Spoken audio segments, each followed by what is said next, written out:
Hey everybody, good morning. Martin Chuck here live in the Garage Dojo episode, Who Knows? This is the episode, mind you, after the Masters. So, you know what? Let's talk a couple minutes about DJ. Amazing performance. He played fantastic. The guy smashes the ball down the middle of the fairway. He's a driving machine, let's face it.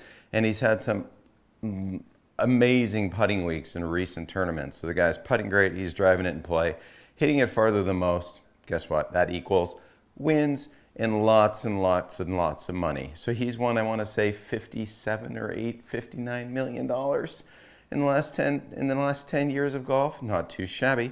He's doing pretty darn well. I think his ends are meeting all over the place. So congratulations, DJ. People said, Martin, who are your picks? And DJ obviously was one.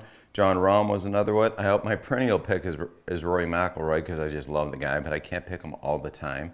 And if he had a disaster on Friday, hitting it kind of in the weeds and hitting it in the water, but otherwise he played a good tournament. Justin Thomas played great. Congratulations to Sanjay M. Good playing. And then Cameron Smith, smart baller, smart ball user, uses it all the time. Cameron Smith, first time a guy's broken 74, I think 4 rounds in a row, right, Producer Steve? Broke 70 every round, lost by 5. Sorry, you ran into a buzzsaw named DJ. You know, it happened to Ernie Els all the time with a fella named, what was his name again? Wore red on Sundays, black pants, I forget. Tiger Woods, that's right. Anyway, we're just going to the questions. We got our first question. How does swing path affect speed? Great question. Okay, and I'm going to just kind of go on a caveat here for a little bit. Because guess what? I'm going to talk about speed, but I fell playing men's league ice hockey. I'm a little jacked up, so I'm not going to be swinging my driver a ton. Because this old body here, hurt myself a little bit. But think about swing path and speed. Fantastic question. I will grab my lovely Hanma driver. Oh yeah, I got to get that plug in there. I'm loving my Hanma gear, and I really massively appreciate the 21 days of Hanma giveaways that we had not too long ago. For those of you that won those products, congratulations. So guys, speed with swing path. Okay, we just wrapped up a golf school. We had some lovely peeps. Golf school is back in session, and it's been fantastic. And I know COVID's still knocking at our door. We've got some time off right now for the holidays, but if you're interested, check it out, toursticker.com. Learn more. We'd love to see you in Phoenix when you're comfortable and feel healthy enough and all that stuff suitable. So swing path, the speed in path. If you are, give me a down the line, Producer Steve. Let's talk about this for a sec. If you are over the top, think about this. If you are steep, you can have speed, but then what's going to happen? You're going to pummel into the ground at high speed, and you're going to teach yourself to respond by usually pushing away from the ground and having to slow down to find time to get the club face on the ball. So this is where getting the golf club to behave, to get to where the club head can lay down a little bit behind you so it doesn't want to run into the ground. So it's on a shallower plane as you unwind, and it doesn't want to smash. It wants to cruise beautifully above the ground. I'm going to say about an inch above the ground where you have that golf ball teed up and you can smash it. So think about this. If you are trying to smash the driver, this might have an immense amount of speed early because that's what a lot of people do. I'm moving into the frame here. They might have an immense amount of speed early, but then the response is this way. So the pieces are to go to the top and say, man, what's this feel like to trust that this club's a bit more behind me? That my wrist conditions, and let's talk wrist conditions because this is a thumbing away from me. This is ulnar. This is a motion going away from me. And I know that doesn't feel powerful as pulling really hard down because that feels really speedy, but guess what? The response in the last second is going to kill you. So you're going to be way faster and way more efficient if we can go to the top, you guys, and feel like the club head goes away from us and behind us so that we can use rotation to go ahead and unwind and smash it. So great question. What's the next question? Can you explain shallowing? Okay, Kathy with a K. I hope this is my Kathy from Texas, New Mexico State Aggie Kathy, I'm guessing. Hope so. So shallowing of the shaft. Let me get an iron so I'm a bit more in view with the down the line camera. This is related to the last question.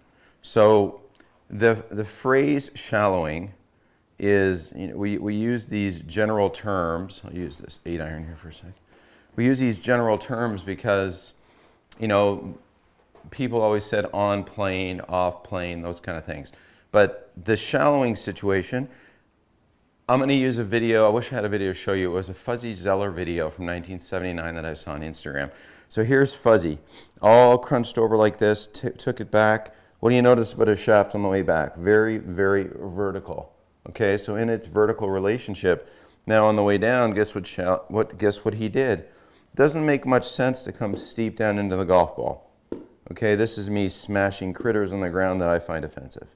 Okay, we don't want to do that. What we want to do is get this shaft more vertical. In this club head, just like the last question, if the club head can get behind us, now when we rotate, since golf's a side-on game, the club has no chance but to come into the ball on a shallower, the shaft is shallower, pitch back to the golf ball, and that's what we want.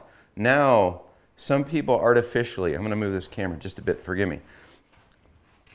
Put this guy just a bit back this way. There we go, a bit more of me in the screen when I do this. Perfect. Producer Steve, give that a tweak, buddy. Do me a favor, just a hair, just get it level. Thank you. So that's it. Look at that. Ooh, look at it. We're good now. All right, so if I took it back and I whipped it inside, chances are when I come back, I'm going to get steep. Steep versus something that comes back a little steeper has a chance to shallow. And I want you to do this. Get a golf club, everybody. Let's learn what steep and shallow is. Steep, this wrist can be cuppy. This wrist can be hinged toward us. Okay, to get the club behind me, watch what my wrist condition has to do. It has to start to let the club get away from me. People go, oh, Martin, that's casting. No, it's not. It's getting the golf club in a place that the weight of it's behind us. We can use rotation. The club is on an orbit inside out. So hopefully that's the answer. Dave from Ontario, my home slice. Oh, Dave, let me show you this right here. My country of birth. Now I'm a U.S. citizen, but I got to have a little love for my Canadian brothers. A nice towel from a company called Uther. U-T-H-E-R makes those fancy ones. I'll get to Dave. Let's see here. Dave from Ontario. No snow yet. Any indoor drills? He chunks too many chips. Okay, Dave. Chunky Chunkerson. Okay. Chunking chip shots drive you kooky, right? So I did a tip on Instagram the other day. I put a hula hoop down. Let me see if I have one handy. I do have one. Look at this. Ooh, you never know. Sometimes you look around, you find stuff. You know what I'm talking about? Let me move this just for a second to make a point. So guess what? When I stand in this, what do I not have? I have a teeny weeny itty bitty footprint, Dave. So this is what I want you to do, bud. And don't say how big is this hula hoop, because I don't know. Here, 30 inches maybe? Something like that. It's a small hula hoop. I can get it going really fast, Dave. Okay, but watch this. When I chip a shot, what did I do? If I'm going to hit an 8-iron, I'm going to be way out here. I'm not even in the hula hoop, okay? But if I'm going to hit a chip shot, I'm going to get the handle up, the toe down. Why? Because that takes the heel of the club and gets it off the ground. The diggy part of the golf club, you guys out there, is the heel. That's the stabby part. That's going to make you look like the ball's going to go a foot. You're going to feel dejected. It's going to take like 3 weeks to get over that stabby chip, okay? Hopefully not 3 weeks. But what we want to do is get close to our work. A hula hoop's a great training aid for this because you kind of got to center your feet, fit it in this whole little tiny space. You can't get too close to the other edge because you'll ding the walls of the hula hoop. So I'm close to my space. Notice how I've choked up on the club a bit. I've got some comfortably long arms. And then from here, we're going to just move a little putt stroke, man. Okay, you're basically putting with loft. I know that sounds like stupidly easy, but the fact is you're making things way too hard. You probably have an open stance. You probably have the handle forward. You got that leading edge saying, yeah, I'm going to get stuck in the ground. And that's what happens, okay? Make things neutral.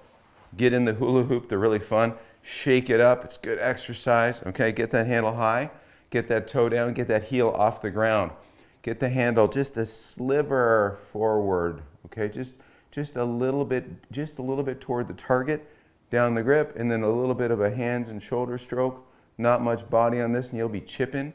Amazing. Okay, let's move right along here. Having some fun. Woo! Saturday morning. I've had a lot of caffeine this morning. I'm a little up. Not gonna lie. And let's come back to get my lovely T-square down, which available at tourstriker.com, don't you know? But my next question is, are we going, I can't see that. Producer Steve, scroll up a bit. Drew, how to keep the face from closing in the backswing while using the plane main? Okay, Drew. So the club face, how do you keep it from closing in the backswing? So that's we don't know I don't know how to relate that question. Now I could pop on a plane mate. Let's see here. Got bands and stuff and things, and let's get a plane mate on real fast and answer that. My rubber bands, man, this is like, got stuff every which way. Okay, groovy. I should probably have one of these preloaded, ready to go, but I wasn't that prepared. So let's pop a plane mate out and talk about what square is with the face. How about I put it on the correct way? That would be good. Pop this guy on here. Here we go.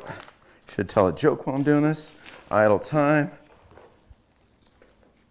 Got the long band, gonna put it just above the balance point. Not too much pressure. I think a lot of people wear it too low, trying to be like macho, tomato.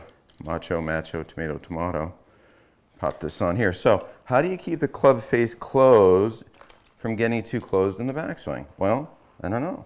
Is that too closed in the backswing, Dave? I don't think so. So there's a face that kind of matches my spine. So if you're doing something like this, Dave, guess what? You got a grip issue, my friend, right? So hitting little shots with the plane mate, which I love to do, you know, so there is a little bit of tension. There's a vertical face in the left screen. On the down the line screen, since I have a bit of forward flex, aka hip hinge right here, when I take this back to P2 or first parallel of the shaft, the toe won't be vertical, it'll be a little tilted. If you're gonna make a boo-boo, I'd rather you here than here. So a little shot's not necessarily a bad thing. And since it's on, why not? I'm gonna clip a few little warm-up shots with this on. Pepper a chippy little 8-iron out there, you know it. So that little structural move right there is a magic way for you to get really good at the cornerstone fundamentals of golf. So I hope that helps. Questions? Jeff Lehman, can you talk about trail elbow at setup and how to promote it folding in early stages of backswing? I don't know that you want it to promote early folding in the backswing, because I'll tell you what, at the golf school, when people first get there, we test you, we get you on a launch monitor, we get you hitting some golf balls, we measure your speed, your path, your face, that kind of stuff. Then we walk you inside our other studio, and it's got Gears 3D. And when you have Gears 3D, you have the ability to, or we have the ability rather, to go ahead and get a fingerprint of where your club moves in 3D space. And so the cool question here you just asked me is this one. So imagine this club in the room just kind of walking around like a ghost, okay? Because that's basically what this thing measures. And we can put avatar, we can put these buttons on your body too. But the moral of the story is we have the ability to see your club, how your club moves relative to a tour player's club. And in early backswing, my trail arm isn't bending much at all, and I don't want yours to bend much at all. So this arm, I want you to have width in your backswing. How much bending on my trail arm do I have? Very little. So this motion that gets the club moving is footwork, heel taps, and there's my long trail arm, and that's a nice wide swing right there, Jeff. And on the downswing, guess what? As we start to go back, and then the trail arm does start to bend, and the trail wrist starts to bend backward. Okay, now we have a situation where the backswing width is way different from the downswing delivery. Backswing width, downswing delivery, and we get in this nice delivery position, we can squish a golf ball and be wide on the side after impact. So I wouldn't worry so much about how to fold a trail arm in the backswing, because the folks we see at the golf school, there's way too much early folding of a trail arm. I'd way rather you be wide, let it fold late, and then when you transport this, you'll have some angle to let rock out and scrush, munch a golf ball. So next question, Chris. Chris seems to miss irons to the right. Okay, that's a statement? Okay, Chris, that's a statement. So if you miss irons to the right, my friend, guess what? The face is pointed to the right when you hit the golf ball. And I'll tell you, the simplest thing I see at the golf school is y'all lazy gripping the golf club. Just want to be honest with you. So here's a little something you can do. Check it out.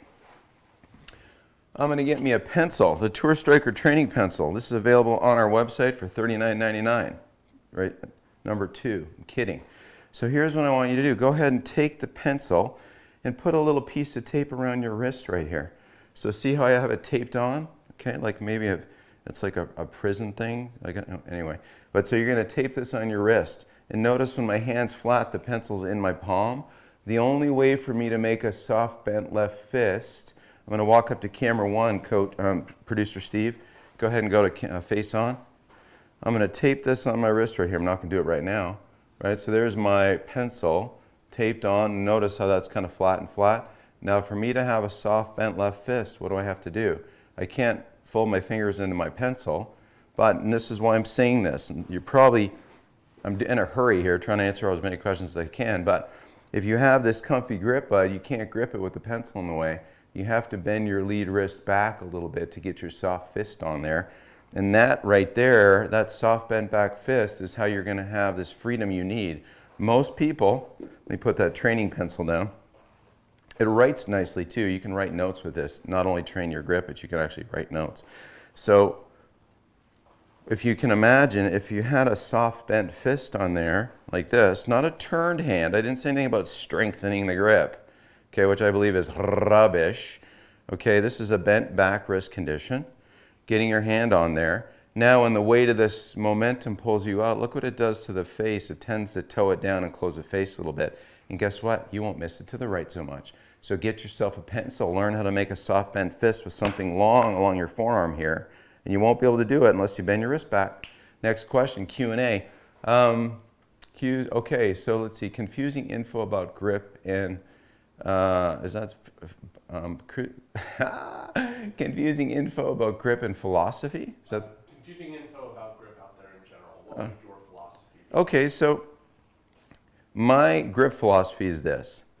Everybody's got their pet peeves. Okay, I'm going to share mine. Anybody who throws cigarette butts out of a car window on the freeway, shame on you. Okay. Anybody who litters in general, shame on you. Grip philosophy. Most people that we see that start golf think that, oh, when you mesh your fingers together like this, that's a golf grip. And then put those hands on a club. No, it's not.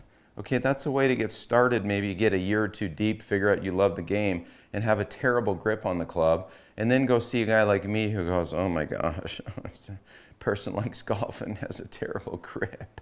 Because somebody taught them that interlocking is webbing to webbing. It is not, people. The reason why I'm freaked out about this is that, so you go, Uncle Al says, come on out, son. Uncle Al can't break 90, by the way.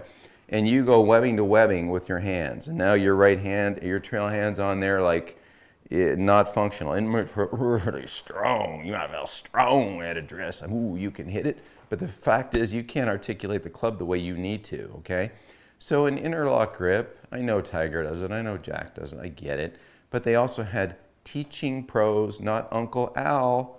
Teaching pros, Jack Grout, the fellow in Southern California, can't remember his name, that taught Tiger, carrying guys that knew what to look for. I have no problem with interlocking grip.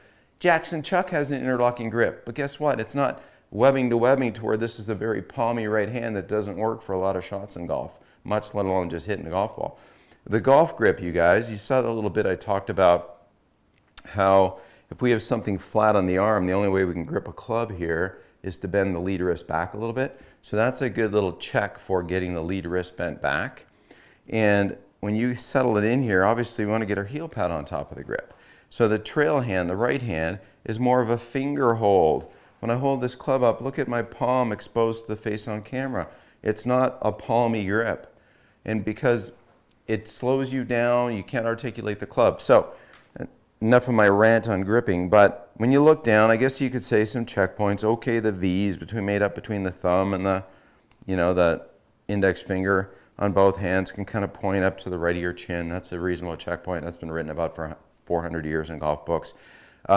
Trigger finger, when you look at this, you can kind of see my thumb and side of my hand are kind of touching, and I have a little gap between my middle finger and my index finger right here. And that's so that the club has a bit more place to rest at the top. I never want the club resting on the trail thumb. I don't want that to be the fulcrum of your energy. So hopefully that helps. Jason, as a question, can you explain fault for getting underneath the sweet spot in transition? Can you explain fault of getting underneath the sweet spot in transition? I have no idea what he's referring to there. A coach told him that he's getting under the sweet spot when he goes into transition. He has no idea what it means either. So if your coach told you something that you do not understand like that, because I don't understand that, Jason, I'm going to take a guess at it. You're getting underneath the sweet spot in transition. Well, the sweet spot is effectively the center of mass that makes the most sense on the club face, the balance point that gives us that feeling of wholeness as a human being when we hit a shot, right? That's the sweet spot. So some coach says you're getting underneath it. So chances are you're probably maybe getting, I'm guessing, too shallow and landing behind the ball with a path to inside out. And too shallow isn't a personal trait. It's a phrase in golf that means your swing's going a little bit too much to the right.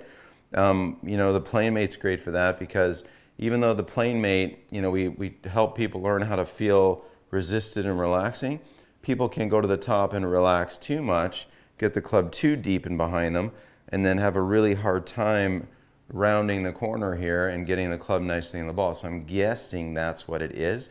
But here's the thing, if you have a coach that expresses something to you and you walk away not really understanding it, come on, man, ask the question. He's there for you. I'm here for you, okay? So, if it was a lesson that I gave you and you didn't understand something and you're nodding along like in agreement, I think you get it, but you don't get it, then I'm going to be like, come on, man, you should have asked that question better. And in my lessons, you're never really done with me because I create an online training space for you that you can always come back to me and ask questions. And you could say, Martin, could you really explain that again? And I would say it another way and you would get it. And this wouldn't be a problem where you got to ask an internet coach like me on a Saturday morning that question. So I apologize for that coach out there and the fact that you don't get it yet. Question, driver, when I swing hard, my ball turns into a boomerang. When I slow down, it's more accurate. Should I swing slower? I would say, well, in the short term, probably yes, so you can find your golf ball. But a boomerang, okay, a boomerang can be a hook, a boomerang can be a slice. Now, if you're Boomer Steve over here, nickname for producer Steve, we call him Boomer, Steve can hit a big old fade, right? Because Steve's learning how to play golf. He's actually coming to the golf school here in a couple weeks. I'm super pumped to have him because he's a very good athlete. And he is doing his best to play golf, and it's a big old slice. You cannot move the houses far enough for Steve because he's fast. The ball goes up and it turns to the right and it almost comes back to hit him, and thus it's a boomerang. So slowing down, sure. When you think about why people should slow down, when you are a slicer, okay, the face is wide open. Okay, when you're slicing it and you're coming into the golf ball at high speed, guess what? You do not have time. The ball goes to the right and goes even farther to the right. So what do slicers like to do? They like to do this. They like to back up, they like to hang back, and then they have a chance to square the face. So they can have their practice swing beauty, which is another hysterical thing. Oh, Martin, my practice swing is so lovely, yet when I go to hit the ball, my real swing sucks. Well, yeah, because your practice swing, the face is way, way open. And then when you're just kind of going dee-dee-dee, clipping daisies, when you get to the bottom of a practice swing, it looks about like this. Well, guess what? Look at that. That's not going to work, right? So the beautiful brain back there is like, okay, you're fooling yourself, mister. We're going to pour on the muscular power and the jump and the flip, and we're going to try to time that face up for you so you don't keep hitting shots way to the right. So when you slow down, guess what you do? When you're slow, you give your muscles a chance to roll that face over to where you don't hit it right of right. So I would say, for the time being, yeah, so you can find more golf balls in play, sure, slow down. Get with a coach and understand your wrist conditions so that the face is more prepared way before you get to impact. And it's not some last second hand fix that squares it. It's something where the face is a bit more organized and you can unwind and smash it, because let's face it, smashing it is fun. Okay, how do I stay in balance in the follow through? My weight tends to keep moving forward through right leg. Okay, so I'm not a big fan of staying in balance, yeah, sure. I don't want George Newton to roll around in his grave right now. George, I love you. If you're watching this from the heavens, you're the best, I love you. And back in the era of when I grew up, we used to try to swing this reasonable swing and have this perfect finish and like pretend people are going to take a bunch of pictures of us, okay? Yeah, don't worry about that. Nowadays, kids are hitting at 9 miles, they're leaping around, and there's a super fast, like a whip backwards even. Now, sure, do you want to learn how to have balance when you're hitting little pitch shots and things? Because it's, managing your speed, not bombing it necessarily. But you do want to be able to rip it. Now, here's my point about managing some balance a bit. Think about this. So when I set up over a golf ball, here's my foundation. Here's the house above the foundation, okay? Black shirt, right, from Nike. Thank you very much. Nike plug. Appreciate the hookups. So here's my foundation. Here's my shirt. And now I'm holding a 2-pound club. Now, when this club starts to build momentum and gets really fast in the swing, if I don't create an opposition for that developing momentum down here when a club's swinging fast, guess what? I'm going to get pulled.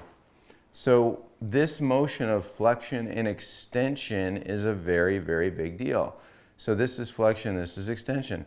This is side bending one way and the other. So a really nice through swing does something like this, you guys. The belt gets a little bit forward. We create this little bit of offset tilt so that we can brace our momentum for the moment of that smash down here before, and the ball is gone, by the way. So that braces and helps us get into balance. That's why Rory McIlroy looks so amazing, because he can rip it, but yet he can offset himself a little bit, rotate, and keep himself in balance. Not necessary, but if you want to not fall around all over the place, go ahead and figure out that, hey, wait a second, okay, golf isn't just about rotation. It's a little bit of relocation.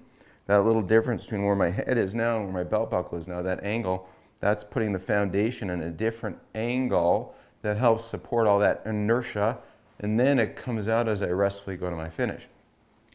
Question, playmate.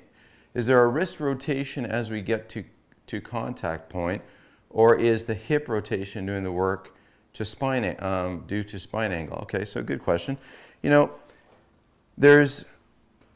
I put this guy on, I don't need to put the playmate on to explain this actually. Let me just talk you through some of this stuff. There's varying degrees of rotation. So here's some input, a little bit of input, a lot of output of the club head. So my arm has some rotation in it. The club face has a lot more travel. Okay, pretty easy to see.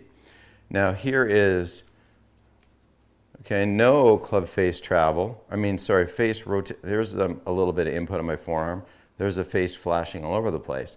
So having a little bit of angle in the lead arm to the shaft in this motion actually stabilizes the face from doing this, right?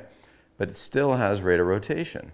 So to your question about the playmate, it wouldn't matter what you use, but playmate or just hitting shots, is that there is certainly contribution of the lead arm, and as the trail arm starts to straighten, so as my trail arm's straightening, if you have a nice grip, the lead arm's going to have some rotation. And in that, that's a power source. So here's a power source. Boom, this rotation. This thrusting is a power source. Okay? This mild uncocking that starts from the top is a power source. And rotation's a power source. And pushing is a power source. So you got 5 of them right there. Okay? So don't be afraid of, here's me and my playmate with my stretch, feeling tension, hitting crispy little pitch shots. So this, even though you don't see much bend here, there's still a tick, and there's a bit of thrust, and that bit of thrust helps rotate my arm, helps score my face. So hopefully that answers your question. Smart ball, and what you got, Steve? On the backswing, yes. I started using the Tour Striker Smart Ball. I have the sensation the club is going to fall as I'm not used to squeezing my elbows close together like this. Okay. Is this just a weak grip issue? Okay, so smart ball. So it's interesting. Abe Answer. So Abe Answer played, I want to say, in the final group at the Masters. Great dude. Okay, filthy short game. Pretty cool striker. You got different camps out there that play different ways. A lot of guys can put this in their forms. Young men who play tour level golf. Cameron Smith, for example, the smart ball. He puts it in, makes full swings, can keep it in there and hit shots. right? So my shoulder is a little tight right now, so this won't be a big full swing, but to stare at the golf ball, to rotate my trunk, hit a little shot out there, not, a little to the right, not too bad. Again, got an excuse. But the mobility of somebody's shoulder, I could come back here and go like this, right? I create way more swing length. But think about this. A golf swing is 1.2 seconds long. If speed is your only thing you're going for, put your right arm wherever you want it. Put it back here behind you. Do the hokey pokey. I don't much care. If speed and club face control is something you want, okay, pay a bit more attention to your trail arm. Justin Rose hits 3-woods drivers with this thing, okay? A lot of guys, a lot of very skilled golfers that gave him answer, he can't use this on full swings. He likes to let his trail arm kind of get behind him a bit and kind of fits it back in place. That's great. But when I invented this thing in the first place, and I really didn't invent it, by the way, I just invented this application of a very lightweight flocked ball with a lanyard, okay? Everybody's been putting stuff between forearms since Scotland and tweed suits back in the day, okay? But the thing about it is, if you're making a motion in the downswing that does this, and this is what we see all the time, elbow separating, and back to the earlier questions, steepening of shafts, now the response is some sort of just crapshoot down at the ball. If you can kind of build this little swing, and this is where people are not even remotely patient enough to go ahead and make these little 3/4 swings on both sides. I always joke in my golf school, I have a magic wand, and I really do have a magic wand. It's a plastic one from the Harry Potter show in the UK that I took my kids 2 years ago. And I say to people, poof, you're 15. Okay, everybody's 15. You know why they're 15? They're 15 because I'm going to tell them what to do, and damn it, they're going to listen. Okay? Because that's how I roll. No, but the point is, if you really want to be good, you got to do stuff that's mildly uncomfortable. And if you're going to play on my team, and I'm the coach, and you're 15, you want to travel on my high school team, I'm going to say, okay, young woman or young man, here is your drill for an hour or 30 minutes or 15 minutes. Do it. I don't care it's uncomfortable. My son's at hockey. Guess what his coach says? Young Jackson Chuck, here's the drill. Jackson doesn't go, oh, coach, I don't think so. It's a little uncomfortable. I don't want to do it. Or he wouldn't be on that team. But see, students come to the golf school, and guess what they say? Oh, I don't feel comfortable doing that. And I say, oh, really, Mr. 95 shooter? You're not comfortable? But then why'd you come to the golf school? You don't want to shoot 95, right? So we put people in a space where they're challenged to move differently. And so the whole making them 15 is so that they go, okay, hey, here's a task. I don't expect you to hit great shots. Just explore the motor pattern, the feeling of why I'm asking you to suffer this. And if you can make it a little bit longer, perfect. If you can't, that's okay. Let your trail arm come away. But the whole net of it is, we want your arms to be a lot more organized as you deliver the golf club, so it's not steep and chicken wingy at the bottom. It makes your body respond. Lots of good things happen. So we're going to go last question because my time is up. Let's see. Bo tends to hit behind the ball. Any drills to help? Yeah, Bo. We just had a great dude from, where was he? He was from Oakland, California. Thomas was at the golf school yesterday, okay? Thomas had lots of speed. He was 52 years old, and he could smash it. The problem with Thomas was he could smash Mother Earth behind the ball a lot, okay? So Thomas, big dude, strong like bull, could stand in here, nice looking pair of hands, and when he hit a shot, everything was very flat-footed. Weight was over here, okay? He hit a lot of kind of drop kick or chunky hooks. Balls went left for the most part because he couldn't sequence this rotation and mild little bit of relocation. So here's what I want you to do, Bo, okay? I explained it to him like this. Here's a clock behind me, all right? So here is 9 o'clock, 12 o'clock. Well, as this club has energy and starts to go to, I'm sorry, lead arm, as my lead arm starts to float past 9 o'clock, I want you to have the feeling that you're falling into your flexed lead leg. Yeah, this is hard, but pretend you're 15 and you have to do it because I said so, okay? So you're going to let your left arm kind of float past 9 o'clock, and as it is, fall into this flexed lead leg. What's that doing? It's relocating my pelvis a bit. It's taking my whole hula hoop. Where is it? It's taking the whole hula hoop, and it's getting it to move a little bit forward so you don't hit the Mother Earth a little prematurely. And then it's giving you one added little juicy detail is that when you flex something, you can extend something. If you're going to punch your buddy in the shoulder, you better not run at him like this. He'll run away, okay? You're going to punch him by bending your elbow and pushing your left hand. So here's what I want you to do is let this lead arm float past 9 o'clock, flex that lead leg. It's going to relocate you. Now guess what you get to do with this? Push and smash it, and you can be like Thomas. I'm going to finish with this little story here. Thomas was on a par 3. It was 140 yards to the back pin, okay? For me, that was like a, rippy pitching wedge. Thomas pulls out 8-iron. I'm giving him this little bit. We have a playing lesson every day on the golf school in the afternoons. So I said, Thomas, come on, man. Let's go. Let's feel this. Let's trust it. Who cares where the ball goes? Let's prime this feeling. Come on up here. Float past lead arm, parallel to the ground, 9 o'clock. And then let me see you fall into that flexed lead leg a bit. Just go for it, buddy. We're just having some fun, right? So Thomas goes, okay, fine. He gets set up. He goes, whoosh, bam. This ball goes, and I'm like watching this kind of snickering. I'm like, nice shot. Sit, sit, sit, over the pin, over the collar of 10 yards of grass behind the green, right into the desert. Like he flew 8-iron, conservatively 165, 170.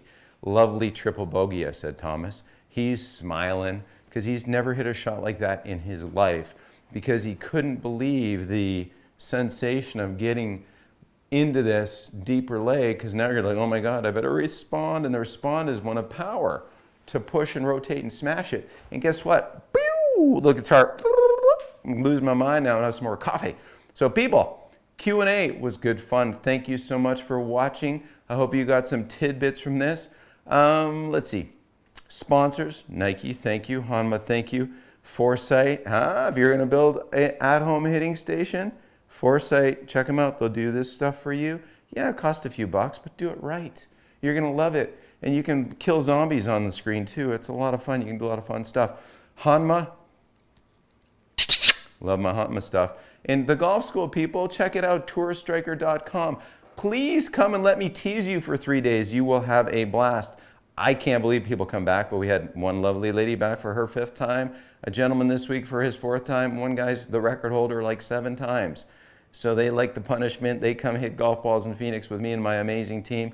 We have a good time. You get better. Martin Chuck signing off. Thank you, producer Steve. Have a good day, everybody.